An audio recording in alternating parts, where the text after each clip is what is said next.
Bite mami, waramutse amakuru y'iminsi se nyina ariko tudaherukanye.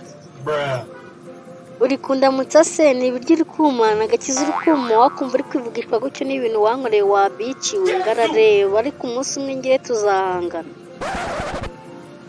Ariko se wo kubyukanye umunabi uri kubona umunsi iri bwire nakugize ute se kugira ngo umbwire ayo magambo yose naho naba narakwiciye da?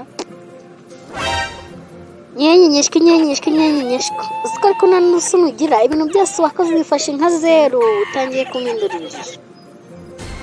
Ariko se ko nzi ko nta kintu nagukoreye koko mami kandi ukabuze ko turi inshuti ibyo byose bitewe n'iki kugira ngo umbwire amagambo ameze atyo? Basi reka twemere ko nta ntungane muri byose ariko naho nawe narakoze ikosa ntago wagakwiye kunyadukira gutya twage kubyumvikanaho neza. Ariko ziko nta n'urusoni ugira utekereje n'ibintu wankoreye nge nawe twumvikana icyo ubwo ngiye nakwiye kuba nagukubise nyikubona nuko nakugiriye imbabazi nkakwiyora ngo tubanze twumvikana. Sasa ngiye nta no kumvikana nawe nyeneye ahubwo ngiye nyeneye ibikorwa hagati yanjye nawe tukareba ushoboye.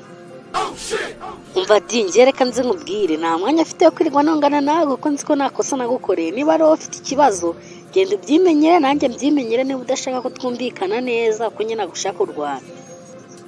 Ariko mana yanjye wowe ariko reka nze mwihorere nureba Berite ibintu wakoze naribi ariko igihe kimwe kizagera bisobanuke kandi nzi ko atari kera cyane.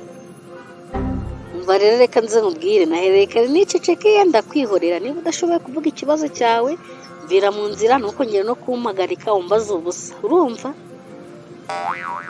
Okay ntacyo bitwaye ntabwo nsingira guhagarika mu nzira ahubwo hano nzaguhagarika hateye ubwoba kandi hateye n'amatsiko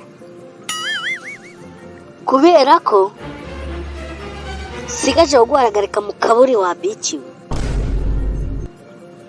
Ntacyo bimbwiye rwose tuzareba uzahagararamo hagati yanjye nawe mbere wagishoro bwawe.